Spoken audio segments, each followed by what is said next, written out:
Did you guys see Michaela Montgomery's speech last night at Donald Trump's rally? She was on fire. I mean, the entire speech, no lies detected. We're going to go ahead and react to this video, but before we get started, y'all go ahead and smash that like button. If you're not a part of our family, the YBW family, go ahead and hit that subscribe button. Let's get it. School bus driver. Woo! In a traffic jam. I'm so happy you all came out to see me. So, my name is Michaela Montgomery. A lot of you guys know me as the girl from Chick-fil-A, but I am so much more than that.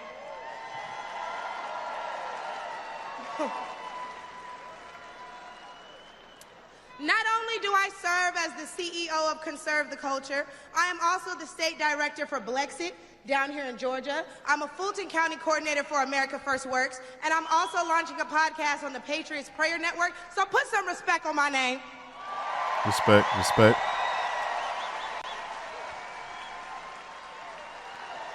You know what, before we go any further, let me just say this right quick.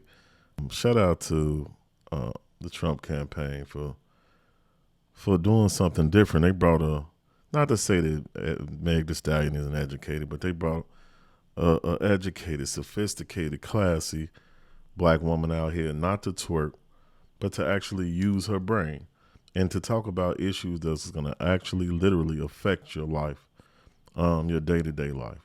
So shout out to them for that, man, for bringing somebody out to talk about the issues and not turn a political rally into a concert. Now,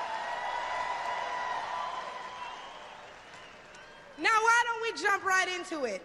Let's See, do as it. a young single mother, I can tell y'all that rent is too damn high. I can tell you that as a young black voter, groceries are too damn high. And as an American citizen, period, seniors like my parents should never have to choose between medicine or food. It should never be the quality of life versus the quantity of life. And I don't want to hear, oh, but we capped the price of insulin and lowered the price of all these medicines. Yeah, but you raised the price of everything else, so it's about time to start telling the truth to Americans and let them know exactly what they're signing up for if they want to vote for Kamala Harris. We need to vote based on facts and not feelings. See, under Harris and Biden, the average Georgia household is losing $1,060 per month, and inflation is at 21.4%. And due to the war on energy, average gas prices have reached record highs for the state. We also did a poll, and 80% of us black Americans are not happy with the current state of the economy, so I'm going to need 80% of y'all to vote accordingly in November. Will do. They love me, they really love me. The left wants you to get in your feelings about things that have been said, but I want you guys to pay attention to what has been done.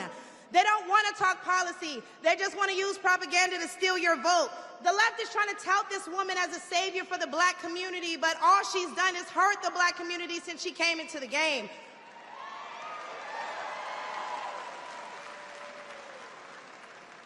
See, the first step in destroying the black community is to dismantle the black family. So aside from her record as a prosecutor, why don't we ask Mrs. Willie Brown if Kamala Harris cares about black families?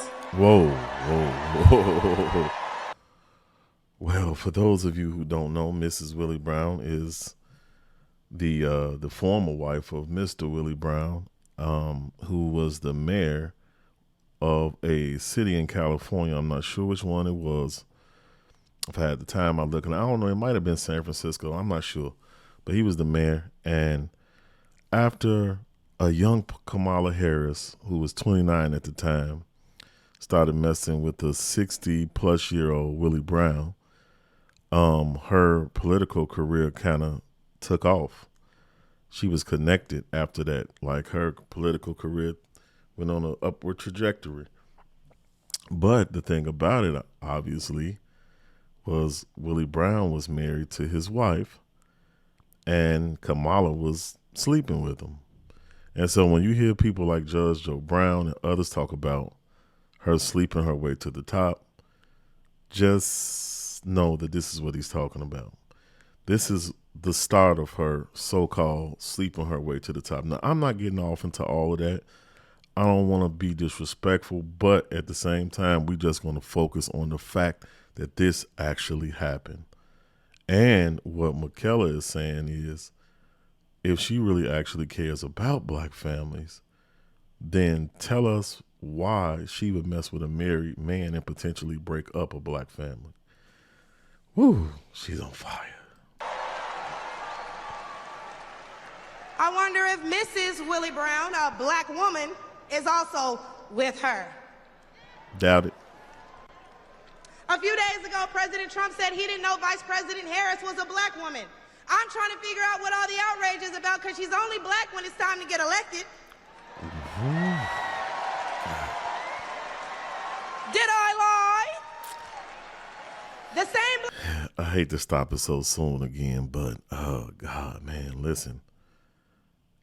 Kamala, I mean, she is what I call, and I've said it in previous videos, conveniently black.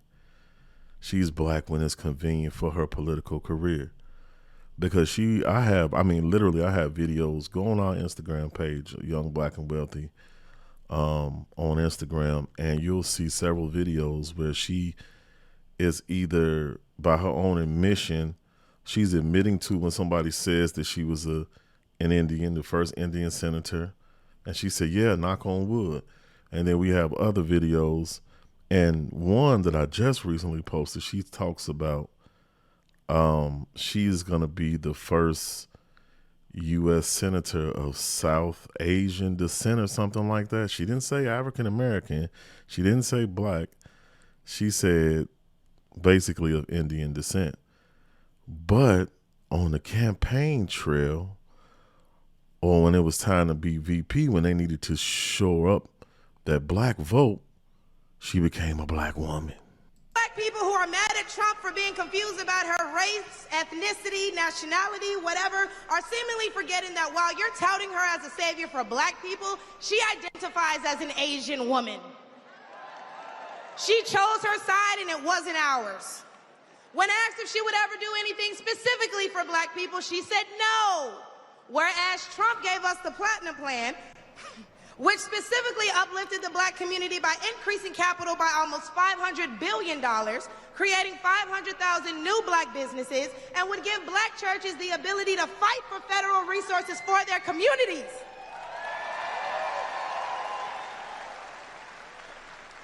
And why are we acting like strong borders aren't a thing literally everywhere else in the world? Since when has being patriotic been a crime? See, a few weeks ago at the debate, Trump mentioned black jobs. And a lot of people got in an uproar as if they didn't know what he meant. Well, we go to the polls and cast our black vote. We go to the stores and spend our black dollar. We live in our black community, but for whatever reason, we draw the line at a black job. More facts. This entire speech, she was on fire. Because President Trump, number 45, soon to be number 47, was saying that these illegal immigrants are taking away black jobs. And so what does the left do? They want to spin this and turn it into some type of racial thing.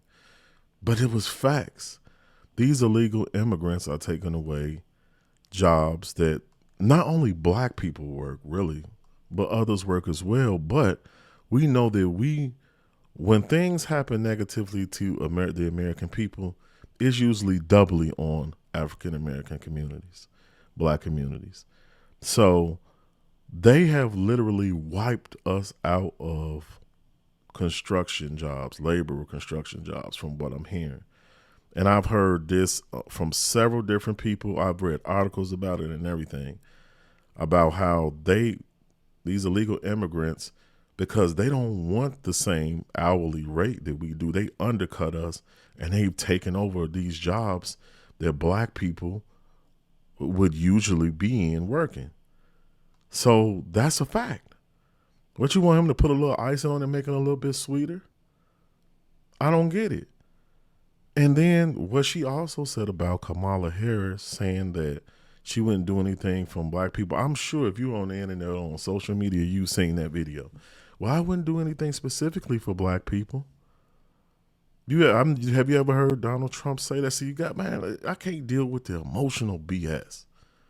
I've never heard Trump say anything like that.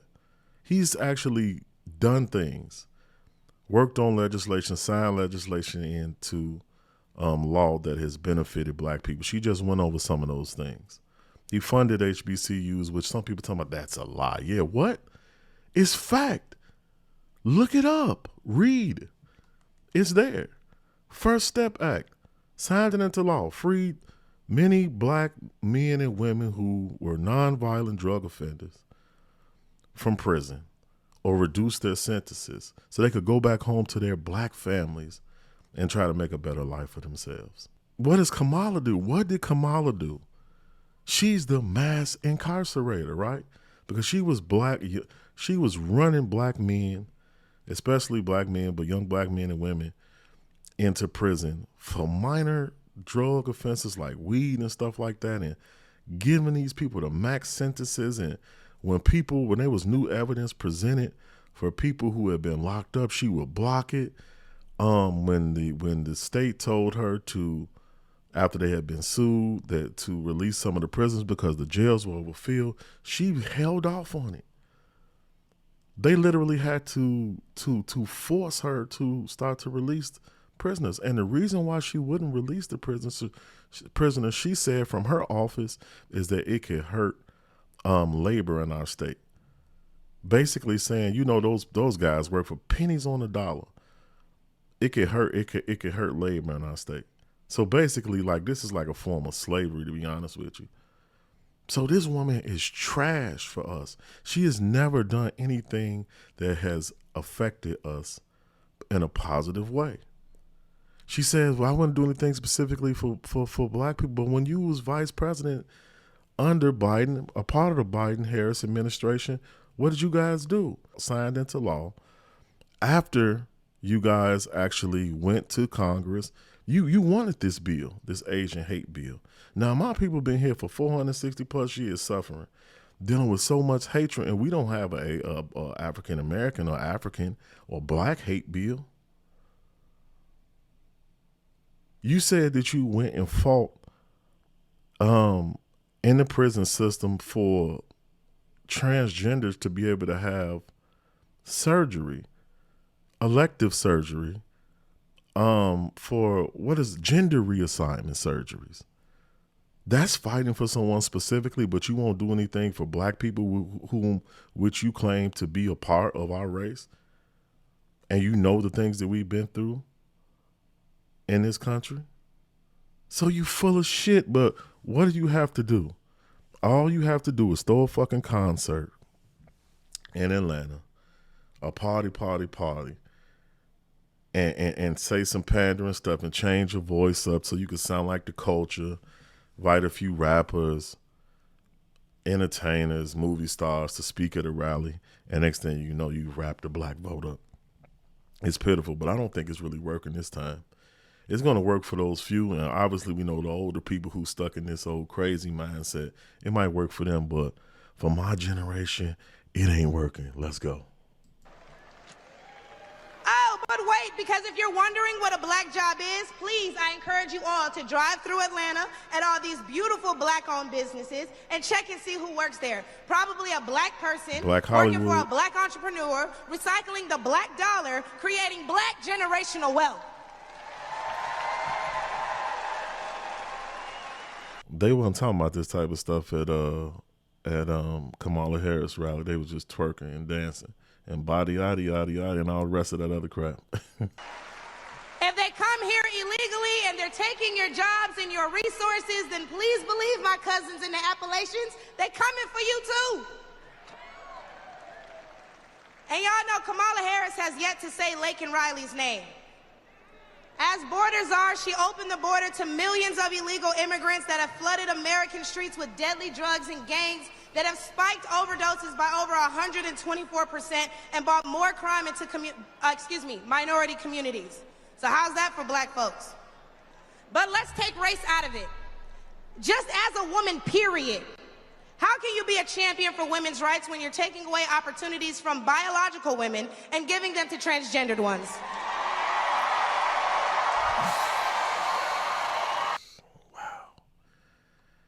It's hard. I just really want to get through this, but it's hard not to stop because she's hitting on so many points.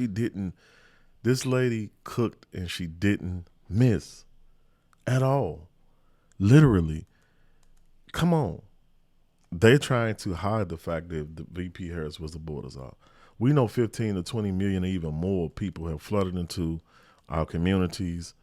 And one other thing that she didn't mention right there. But they say sex trafficking, since this failed administration has opened this border up, has increased tremendously these last 4 years. Sex trafficking has increased by astronomical number under this administration. So we got drugs, the amount of drugs and overdoses going up, sex trafficking. We have people's jobs in different communities, even Latino communities, being taken by these people. We have Americans who are struggling and being crushed under inflation in this country, having to struggle to pay for gas and food and medicine. And then we have people, which I'm about to do a video, and so y'all wait on this one. We have a lady at a New York bodega who's got a cash balance of $4,000 and a food stamp balance of $13,000. That's over 4,000 and something. That's over $17,000 basically of money that she has access to spend on food and other things. While this American struggling, 17,000. That's ridiculous. Under this administration, what do? They send money to Taiwan, Israel, Ukraine, and the rest of it goes to illegal immigrants who have broken the law, and they're being incentivized for breaking the law. How does that work? I don't get it.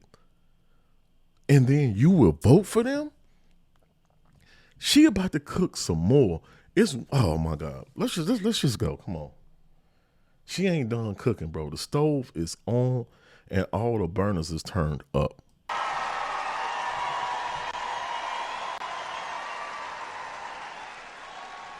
I'll wait, y'all, because I wasn't done. See, how can you promote equity for women and you're allowing men to play in women's sports? And what kind of feminist would still allow men to enter their sacred spaces, i.e. our bathrooms and school locker rooms? Do I even need to mention the opening ceremony at the Olympics? Or the fact that Angela Carini was forced to fight a man and told us that she's never been punched so hard in her life. We cannot allow dangerous liberals who think things like this are okay into the White House, because my daughter will not be fighting a man at her wrestling match. That's right.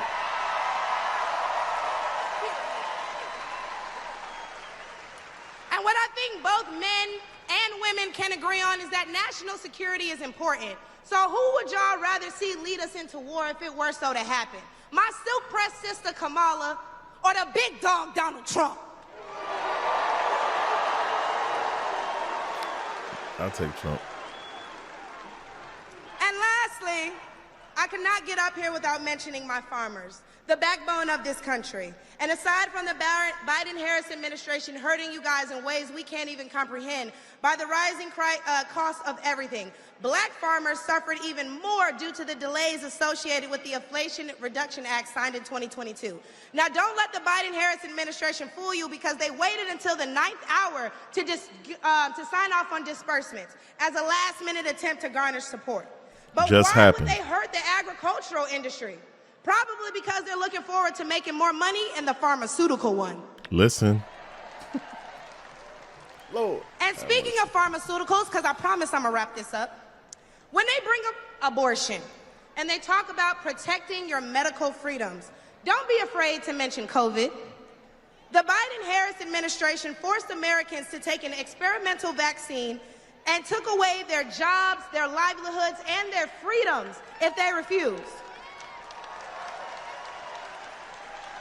Trump gave us a choice and Biden gave us a mandate. Oh, God.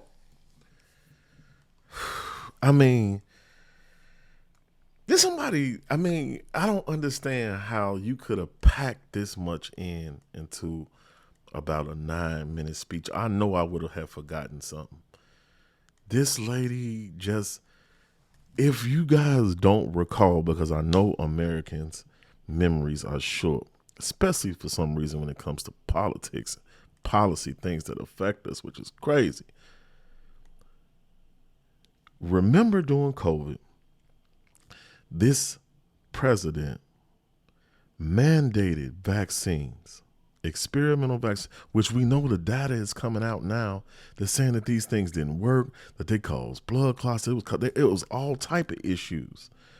People were affected negatively, but the problem is that people lost their damn jobs. I have friends that were in healthcare, doctors, nurses, because they wouldn't take the vaccine, lost their jobs. They couldn't work. They struggled. Some of them lost their homes because they didn't want to take an experimental vaccine. Donald Trump said that I will not mandate it. He would not.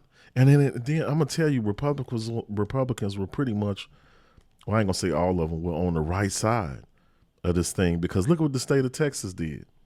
The state of Texas said, no, mandates, them type of mandates, we ain't even going to allow that to happen in our state. Like, people forgot that. That's something I've been meaning to talk about because I thought about it recently, that this guy mandated for us to take these experimental vaccines, and if you didn't take it, you lost your damn job.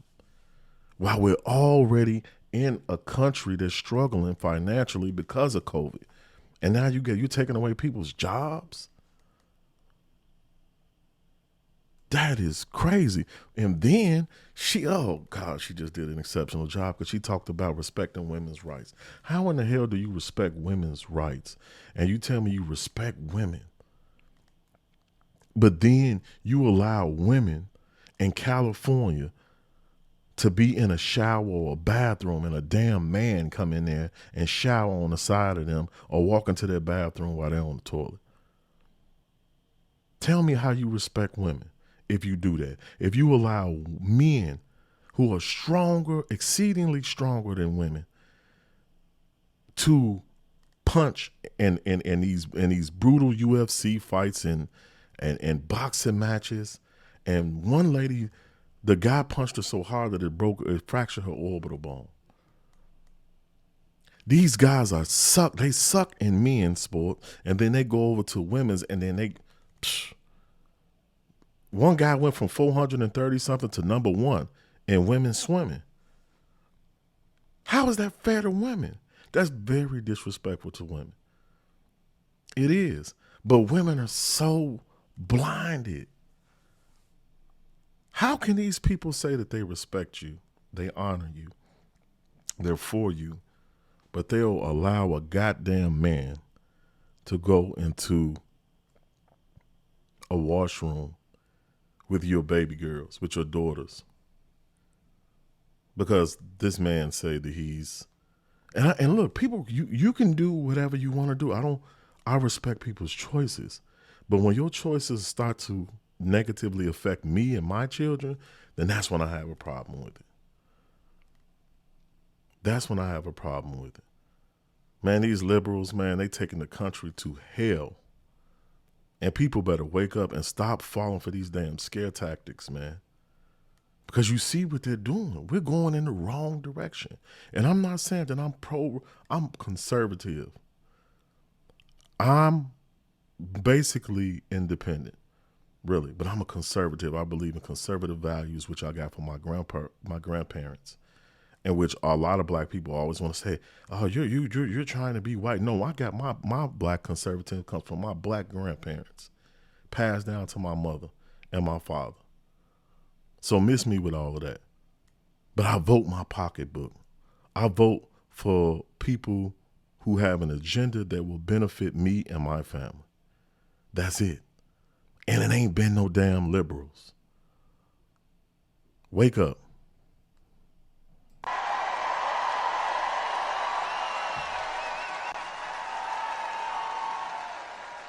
Hey, y'all, because I'm about to kill him with this one.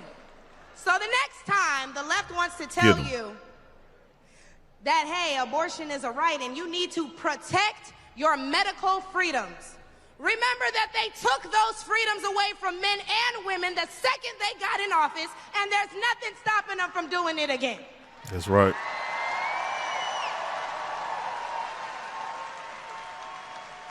Clock it. So lastly, again, I'm going to encourage you all to vote based on the facts and not feelings. Oh, he made me feel so bad when he said that. Okay, but they hurt your families when they sent all your tax dollars overseas. Oh, it hurts my feelings when he acts like that. Okay, but it hurts all of us when you see an administration failing their country that they were elected to represent. In which case, I'm going to leave y'all with, hey, mama, daddy, I made it. I think that's pretty much, we'll wrap the video up right there. But I just want to say, man, she did an exceptional job in my humble opinion. I don't want this video to go to 30 minutes, and it's looking like we already getting close to that. So, but man, look, man, I haven't heard somebody speak on issues and really delve down into these issues and help to bring up those reminders. Man, get this girl some security. She needs some security, because this is, I mean, she didn't miss. She exposed these people. The last 4 years, she just exposed everything that has negatively affected the American people. In a nine minute plus speech, 9 minute and some second speech. I think it's 9 minutes and 33 seconds. She exposed them. She ripped the cover. Everything that you might have potentially forgotten about, she exposed it again. She ripped that Band-Aid right off of that wound so that you can feel the pain of their decisions, of the legislation, of the ideals that they want to put out, and the direction that they want to take the country into. That's what it is. And so now we all feel it again. She was just did an exceptional job reminding us of how terrible this damn administration is. But listen, if you made it this far, I appreciate you. Thank you. Go ahead and smash that like button and support the channel. Go follow us on all social media platforms. And if you're not a part of our family, the Young Black and Wealthy family, go ahead and hit that subscribe button. Let's have this conversation down in the comment section. Let's talk about it. Did you enjoy the speech? Did you not like it? I know some people are going to get down there and call us some names or whatever because they still on that Democratic plantation. But that's okay too. But love y'all. Talk to y'all later. See y'all in the next video. Have a great one.